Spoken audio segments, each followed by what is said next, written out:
ذمی ان افراد کو کہا جاتا ہے جو مسلمان نہیں ہیں لیکن قدیم ادیان کے پیروکار ہیں اور اسلامی حکومت کی پناہ میں مخصوص قرارداد کے تحت رہتے ہیں۔ سکونی اہل تسنن کے علماء میں سے ہیں۔ اس نے امام جعفر صادق علیہ السلام سے بہت سی روایتیں نقل کی ہیں اور علماء شیعہ کے نزدیک قابل اعتماد شخصیت ہے۔ امام جعفر صادق علیہ السلام سے دریافت کرتے ہیں کہ آپ نے رسول خدا صلی اللہ علیہ وآلہ وسلم کے حوالے سے فرمایا، ذمی عورتوں کے بالوں اور ہاتھوں کو دیکھنا حرام نہیں ہے؟ آپ یعنی حضرت علی علیہ السلام ارشاد فرماتے ہیں ذمی عورتوں کے سر پر نگاہ ڈالنا جائز ہے۔ ریفرنس نمبر 2 وسائل جلد دوم صفحہ نمبر 26۔ فقہا اور مجتہدین اس بات پر متفق ہیں کہ اہل کتاب عورتوں کو دیکھنا جائز ہے، البتہ فقہا کے ایک گروہ نے اس میں ایک بندش کا اضافہ کیا ہے اور وہ یہ کہ صرف اس حد تک کے اکتفا کرنا چاہیے جس حد تک پیغمبر اکرم صلی اللہ علیہ وآلہ وسلم کے زمانے میں رہا۔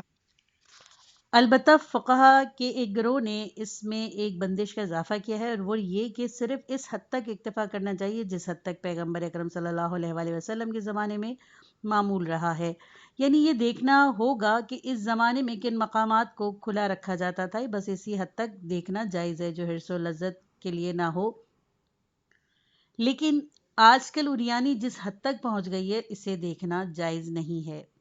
لیکن بعض دیگر فقہا کا موقف یہ ہے کہ بدن کے جن حصوں کو وہ مجمع عام میں کھلا رکھتی ہیں ان کو دیکھنے میں کوئی حرج نہیں ہے، اگرچہ رسول اکرم صلی اللہ علیہ وآلہ وسلم کے زمانے میں یہ کیفیت نہیں تھی۔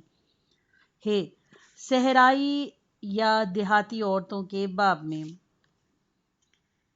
یعنی بروایت عباد بن صہیب، وسائل جلد 3 صفحہ نمبر 26۔ امام جعفر صادق علیہ السلام ارشاد فرماتے ہیں کہ صحرائی، دیہاتی اور غیر مسلم کے سروں کو دیکھنے میں کوئی حرج نہیں، اس لیے کہ انہیں کتنا ہی منع کیا جائے وہ اس سے باز نہیں آتی۔ بعض فقہا نے اس روایت کی بنیاد پر فتوے صادر کیے ہیں۔ مرحوم آیت اللہ سید عبد الہادی شیرازی سے نقل ہوا ہے کہ انہوں نے اس حکم کو اہل شہر کی ان عورتوں کے بارے میں بھی عمومیت دی ہے جن پر نصیحت کا کوئی اثر نہیں ہوتا۔ اس دور کے بعض بڑے مراجع تقلید اور فقہائے معاصر نے بھی اس طرح کا فتویٰ صادر کیا ہے اور وہ اس عدم قبول نصیحت کو سند بتاتے ہیں جس ذکر شدہ حدیث میں پیش کیا گیا ہے۔ بیشتر فقہا یہ فتویٰ نہیں دیتے لیکن انہوں نے ان مقامات میں آمد و رفت سے مردوں کو نہیں روکا ہے جہاں یہ عورتیں رہتی ہیں، اگر گزرتے ہوئے کسی پر ان کی نظر پڑ گئی تو اس میں کوئی مذائقہ نہیں، لیکن دائمی طور پر اس کا تکرار مناسب نہیں۔ بہرحال اس قبیل کی روایت میں ہمارا منتہائی نظریہ یہ ہے کہ کسی مقام پر بھی چہرے اور کلائیوں تک دونوں ہاتھوں کا تذکرہ نہیں ہوا، اس لیے کہ ان مقامات کا چھپایا جانا روایتوں کے نقطہ نظر سے حتمی اور مسلم رہا ہے اور اس میں معمولی سا شائبہ بھی نہیں ہے۔ ہم پہلے بھی کہہ چکے ہیں کہ اس امر کا کوئی امکان نہیں ہے کہ چہرے کو چھپانے کے وہ واجب سمجھا گیا اور بالوں کو ڈھانپنے میں کوئی تردید ہو۔ چہرے اور کلائیوں تک دونوں ہاتھوں کا کھلا رکھنا ان پر جواز نظر کی دلیل نہیں ہے، لیکن جو از نظر چہرے اور ہاتھوں کو چھپائے رکھنے کے لازم ہونے پر دلیل ہے۔ ہم نے اس سے پہلے لا یبدین زینتہن الا ما ظہر منہا کی آیت کے ذیل میں بعض روایتوں کا تذکرہ کیا ہے اور اب پھر مزید چند روایتیں پیش خدمت ہیں۔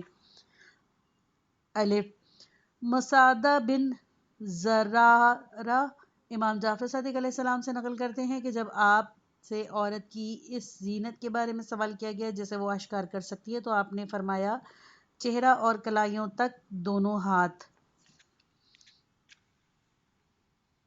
ریفرنس نمبر 1 قرب الاسناد صفحہ نمبر 40۔ مفضل بن عمر نے امام صادق علیہ السلام سے ایک ایسی عورت کے بارے میں سوال کیا جو حالت سفر میں مر گئی، اسے غسل دینے کے لیے کوئی محرم مرد یا عورت یا کوئی عورت موجود نہ تھی۔ آپ نے فرمایا اس کے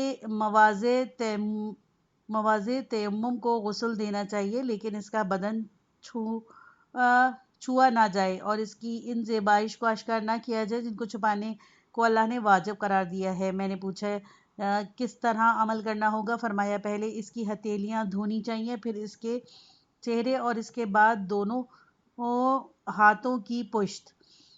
ریفرنس نمبر 1 وسائل جلد 1 صفحہ نمبر 135۔ آپ نے ملاحظہ فرمایا کہ چہرہ اور کلائیوں تک دونوں ہاتھ بطور واضح ان حصوں میں شامل ہیں جن کو ڈھانکنے کو واجب قرار نہیں دیا گیا ہے۔ جی، علی بن جعفر امام جعفر صادق علیہ السلام کے فرزند ہیں اور جلیل القدر افراد میں آپ کا شمار ہوتا ہے۔ آپ نے اپنے بھائی حضرت امام موسیٰ بن جعفر علیہ السلام سے پوچھا کس حد تک میں کوئی مرد کسی نامعلوم عورت کو دیکھ سکتا ہے؟ آپ نے فرمایا چہرہ اور کلائیوں تک دونوں ہاتھ اور چوڑیاں پہننے کی جگہ۔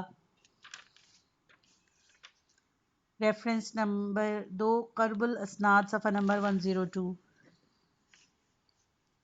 دال حدیث کا مضمون بطور اختصاریہ یہ ہے کہ حضرت جابر کہتے ہیں کہ میں نے رسول اللہ صلی اللہ علیہ وآلہ وسلم جناب فاطمہ صلوات اللہ سلام اللہ علیہ کے گھر پہنچے۔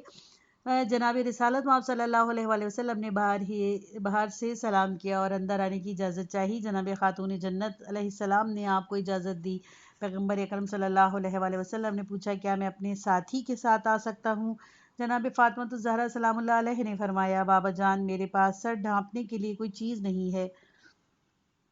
رسول خدا صلی اللہ علیہ وآلہ وسلم نے فرمایا اپنے پہناوے کے اضافی حصوں سے اپنے سر کو ڈھانک لو۔ اس کے بعد پھر آپ نے اندر آنے کے لیے پوچھا اور مثبت جواب پر داخل ہوئے۔ جناب فاطمہ سلام اللہ علیہ کا چہرہ شکم ملق کی مانند زرد تھا۔ رسول خدا صلی اللہ علیہ وآلہ وسلم نے پوچھا کیوں بیٹی تمہاری یہ کیا کیفیت ہے؟ آپ نے ارشاد فرمایا بابا جان بھوک نے یہ حال کر دیا ہے۔ رسول خدا صلی اللہ علیہ وآلہ وسلم نے دعا فرمائی کہ خدا بندہ میرے جگر گوشہ کو سیر فرما۔ آپ کی اس دعا سے جناب خاتون جنت کا چہرہ تمتمانے لگا اور ایسا محسوس ہوا جیسے آپ کے چہرے میں لہو نے گردش شروع کر دی ہو، اور اس کے بعد جناب سیدہ کی بھوک مٹ گئی۔ ریفرنس نمبر 1 کافی جلد 5 صفحہ نمبر 528، وافی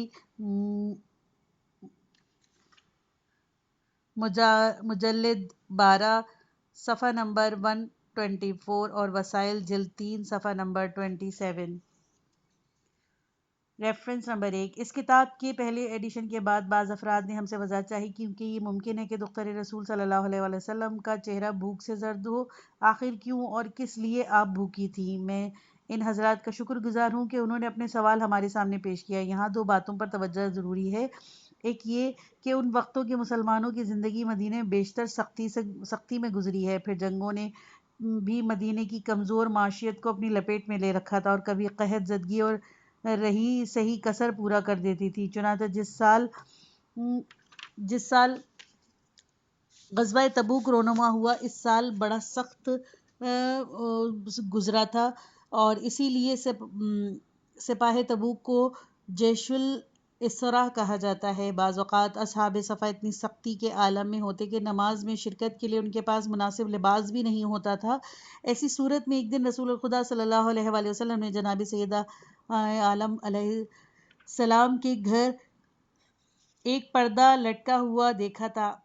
آپ کے چہرے پر کچھ کراہت کے آثار نمایاں ہوئے۔ جناب سیدہ عالم علیہ السلام نے فوراً اس کو اپنے بزرگوار کی خدمت میں حاضر کیا۔ رسالت مآب صلی اللہ علیہ وآلہ وسلم نے اس پردے کے ٹکڑے کیے اور انہیں اصحاب میں صفا میں بانٹ دیا۔ دوسری بات یہ ہے کہ یہ درست ہے کہ حضرت علی علیہ السلام ایک جفاکش انسان تھے اور سپاہیانہ خدمات کے صلے اور غنائم جنگی کے علاوہ ان کے پاس کھیتی باڑی کا شغف بھی تھا، کبھی کبھی دوسروں کی باغبانی سے بھی تحصیل معاش کیا کرتے تھے، لیکن حضرت علی علیہ السلام اور جناب سیدہ علیہ السلام ایسے افراد نہیں تھے کہ خود سیر ہوں اور اطراف کے لوگ بھوکے رہیں۔ وہ جو کچھ کماتے تھے اسے دوسروں کے لیے بطور ایثار دے دیا کرتے تھے، اور اسی ضمن میں سورہ حل عطا نازل ہوئی۔ بے شک صدر اول کے مسلمان نے سختی کے ساتھ اسلام کے پرچم کو تھام کر رکھا، اسے دنیا کے دور ترین حصوں تک پہنچایا۔ رسالت مآب صلی اللہ علیہ وآلہ وسلم کے گھرانے کی بھوک کسی نقص یا شرم ساری کا باعث نہیں ہے، بلکہ یہ ایک طرح امتیاز ہے جو ان کی پیشانیوں پر بڑی آب و تاب سے سج رہا ہے۔ یہ حدیث بڑی وضاحت کے ساتھ اس بات کی نشاندہی کرتی ہے کہ چہرے کا ڈھانکنا واجب نہیں، اور نیز یہ کہ چہرے پر نظر کرنا بھی جائز ہے۔ فضیل بن یسار کہتے ہیں کہ میں نے امام جعفر صادق علیہ السلام سے پوچھا، کیا عورت کے بازو بھی ان مقامات سے مستثنیٰ ہیں جنہیں غیر محرم سے چھپانا ضروری ہے؟ آپ نے فرمایا ہاں، چادر کے نیچے جو شے قرار پائے اسے چھپانا چاہیے، اور اس میں کلائی سے اوپر کا حصہ بھی شامل ہے۔ ریفرنس نمبر 1 کافی جلد 5 صفحہ نمبر 521، وسائل جلد 3 صفحہ نمبر 25، وافی مجلد 12 صفحہ نمبر 112۔ یہ بات کہنا وہ روایتیں جو احرام میں عورت کے چہرے کی پوشیدگی کو حرام قرار دیتی ہیں، یہ بات کہنا دورز عقل ہے کہ حالت احرام کے علاوہ چہرہ کا کھلا رہنا محرمات میں سے ہے، اور یہ کیفیت صرف حالت احرام میں واجب ہے۔ یہ بات قابل غور ہے کہ مناسک عمرہ یا حج میں عورت مرد و زن ایک انبوہ کثیر میں موجود ہوتی ہیں، اور اگر مردوں سے چہرے کا چھپانا جانا لازم ہوتا تو یہاں اس کی رعایت زیادہ ضروری تھی۔ اس کے علاوہ ایک روایت ہے کہ امام محمد باقر علیہ السلام نے حالت احرام میں ایک عورت کو پنکھے سے اپنا چہرہ چھپائے ہوئے دیکھا۔ آپ نے خود اپنے ہاتھ کی چھڑی کے ذریعے پنکھے کو اس کے چہرے سے دور کیا۔ بعض روایتوں میں سے یہ بات سمجھ میں آتی ہے کہ حالت احرام میں عورت کا کھلا چہرہ مرد کے کھلے سر کی طرح ایک مقصد کا حامل ہے، اور وہ یہ ہے کہ عورت اور مرد دونوں موسم کی گرمی اور سردی کی تکلیف برداشت کریں۔ ایک حدیث میں ہے کہ ایک عورت حالت احرام میں نقاب اوڑھے ہوئے تھی۔ امام محمد باقر علیہ السلام نے فرمایا، اپنے چہرے سے نقاب ہٹاؤ، کیونکہ نقاب تمہارے چہرے کی رنگت کو متغیر ہونے نہیں دیتا، یعنی دھوپ تمہارے چہرے پر اثر انداز ہونی چاہیے۔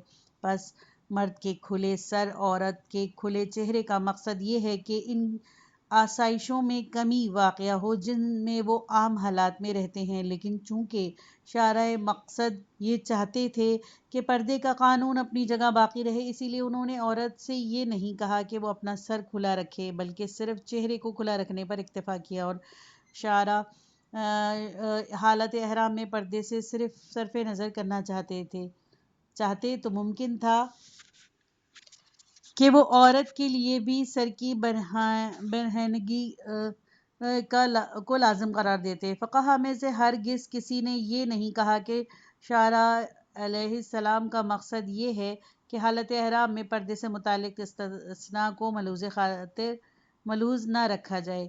اس سلسلے میں تاریخ اسلام اور شیعہ سنی مکاتب فکر میں بڑی کثرت سے ناقابل انکار دلیلیں اور روایتیں موجود ہیں۔ جو کچھ ہم نے یہاں بیان کیا وہ صرف ایک نمونہ تھا، تمام دلائل اور روایت کو نقل کرنے کے لیے خود ایک علیحدہ کتاب درکار ہے۔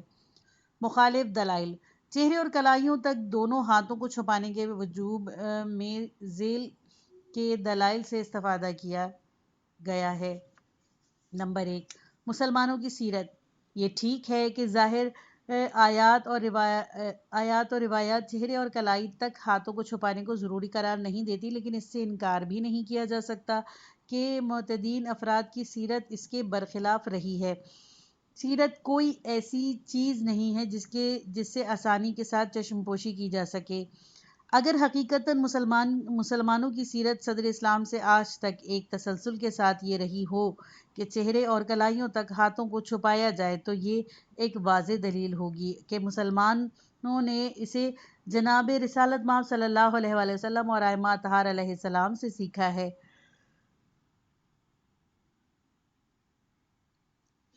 اصطلاحاً کہا جاتا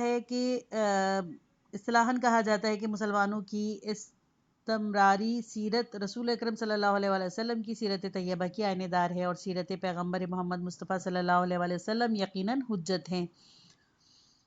بہت سے فقہا اثبات احکام میں سیرت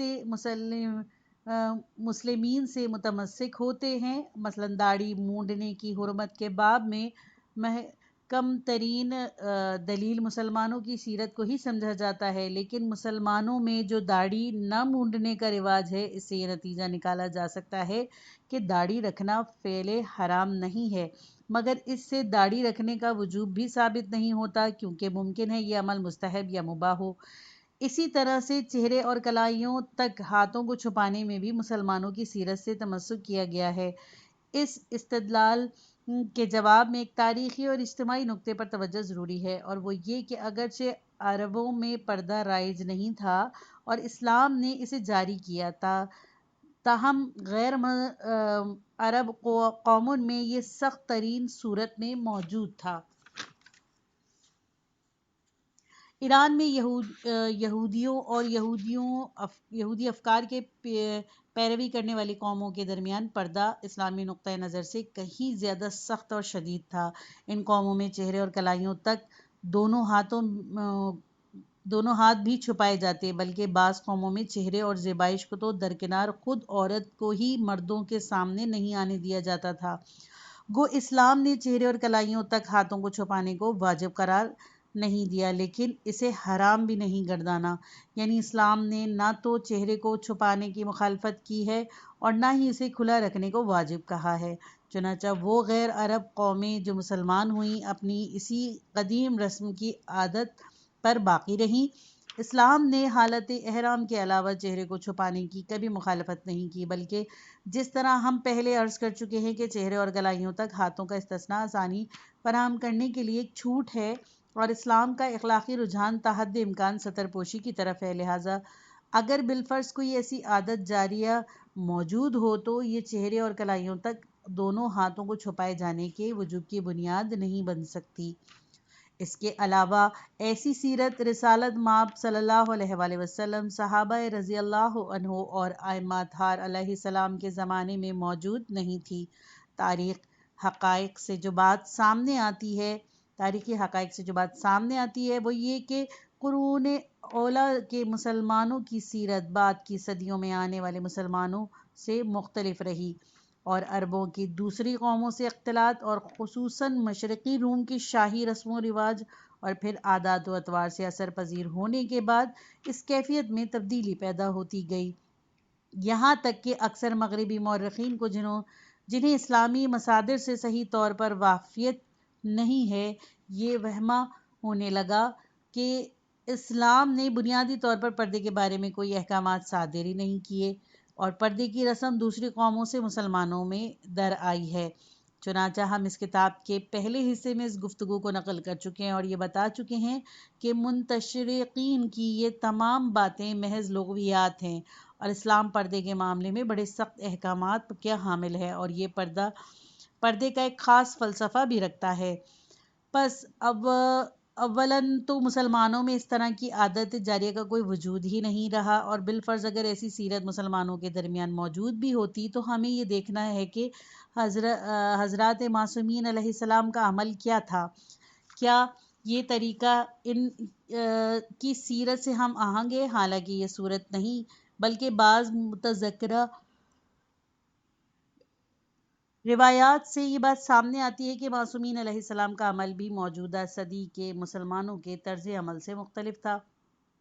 مسلمانوں کی سیرت سے تمسک کے لیے ایک گہرے تاریخی جائزے کی ضرورت ہے۔ قوموں کے کردار اور عمل میں ہزاروں تدریجی تغیرات رونما ہوتے ہیں، لیکن چونکہ یہ کسی جوش و خروش کے حامل نہیں ہوتے، اس لیے تاریخ انہیں اپنے دامن میں نہیں لیتی اور ان کے بارے میں سکوت اختیار کرتی ہے۔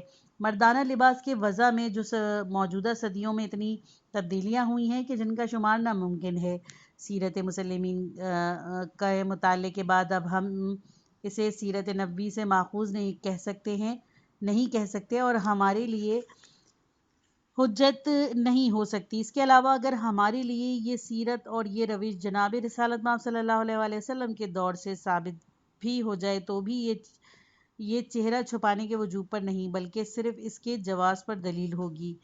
آپ کی روش زیادہ سے زیادہ اس کی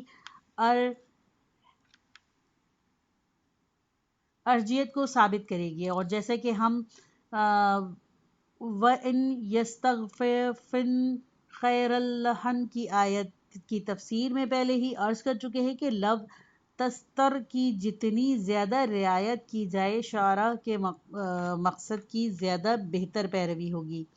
شہید ثانی رضوان اللہ علیہ نے مسالک میں اس مسئلے کے دلائل پر بحث کرتے ہوئے مسلمانوں کی روش اور ان کے اتفاق کے عمل کو گفتگو کے جواب میں ارشاد فرمایا، یعنی چہرہ اور کلائیوں کے دونوں ہاتھوں کو چھپائے جانے پر مسلمانوں کا اتفاق کا دعویٰ مطرود ہے، اولاً اس دلیل کی بنیاد پر کہ اس اتفاق کے علاوہ اس کی ضد بھی نقل ہوئی ہے، یعنی یہ کہا گیا ہے کہ مسلمانوں کے درمیان یہ سیرت ہمیشہ رہی ہے کہ عورتیں اپنے چہرے اور دونوں ہاتھوں کو کھلا رکھتی تھیں۔ اس سے پہلے جناب شہید ثانی نے چہرہ اور دونوں ہاتھوں کو کھلا رکھنے کے حامیوں کی ایک دلیل کو اس طرح بیان کیا ہے، یعنی لوگوں کے عمل ہر زمانے میں یہ رہا ہے کہ عورتیں اس کیفیت کے ساتھ گھر سے باہر نکلتی تھیں کہ ان کے چہرے دکھائی دیتے تھے اور کوئی اسے قابل اعتراض نہیں سمجھتا تھا۔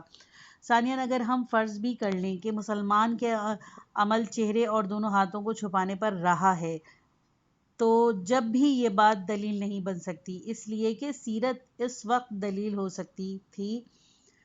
سکتی ہے جب فرمان پیغمبر صلی اللہ علیہ وآلہ وسلم بھی اس کی تاکید کرتا ہو، لیکن اس سیرت کی اساس غالباً حس غیرت و مردانگی ہے، نہ پیغمبر صلی اللہ علیہ وآلہ وسلم کے حکم کی اطاعت، اور ظاہر بھی یہی ہوتا ہے کہ اس روش کی بنیاد لوگوں کی حس غیرت اور مردانگی پر ہے۔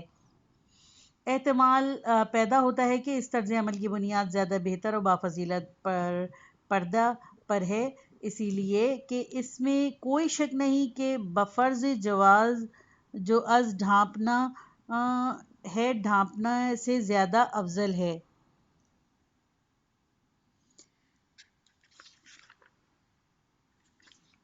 نمبر 2، اساسی حقیقت۔ چہرہ اور ہاتھوں کو چھپانے کی ضرورت پر دوسری دلیل ملاک کی بنیاد پر استوار کی گئی ہے، یعنی وہ فلسفہ کہ جو بدن کو تم پوشیدہ رکھنے کا قائل ہے وہ چہرہ اور دونوں ہاتھوں کو چھپانے کو ضروری قرار دیتا ہے۔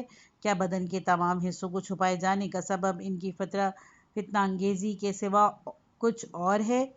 چہرے کا حسن اور اس کی فتنہ انگیزی دوسرے اجزاء بدن سے کمتر نہیں بلکہ بیشتر ہے، لہذا یہ بات معقول نہیں کہ بالوں کا چھپانا ان کے حسن اور فتنہ انگیزی کے سبب واجب ہو اور مرکز حسن ہونے کے باوجود بھی چہرے کو چھپانا واجب نہ ہو۔ دین اسلام ہر اس چیز پر پابندی عائد کرتا ہے جو پاک دامنی کو ضائع کرنے اور ترغیب شہوات کا باعث ہو۔ اس اصل اساس کی موجودگی میں یہ ممکن ہے کہ چہرہ اور دونوں ہاتھوں کا چھپانا ضروری نہ سمجھا جائے۔ اس استدلال کے جواب میں ہماری گزارش یہ ہے کہ بے شک چہرے اور ہاتھوں کا استثناء اس لیے نہیں ہے کہ اس میں وہ فلسفہ موجود نہیں ہے جو پردے کی اصل اساس ہے، بلکہ ہم پہلے عرض کر چکے ہیں اور قدیم مفسرین کے حوالے سے بھی نقل کر چکے ہیں کہ اس استثناء کے سبب ایک دوسری اساس ہے، اور وہ یہ ہے کہ اگر چہرہ اور ہاتھوں کو چھپائے جانے کو واجب قرار دیا جاتا تو عورت بالکل مفلوج ہو جاتی۔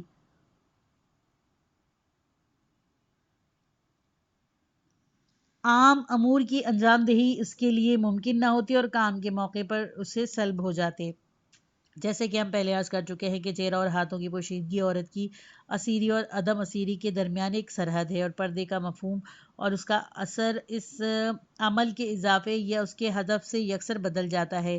اس گفتگو کو زیادہ بہتر طور پر سمجھانے کے لیے اصول فقہ سے متعلق ایک وضاحت ضروری ہے۔ اصولیین کہتے ہیں کہ مباح کی دو قسمیں ہوتی ہیں، ایک اقتصنائی اور دوسری لا اقتصنائی۔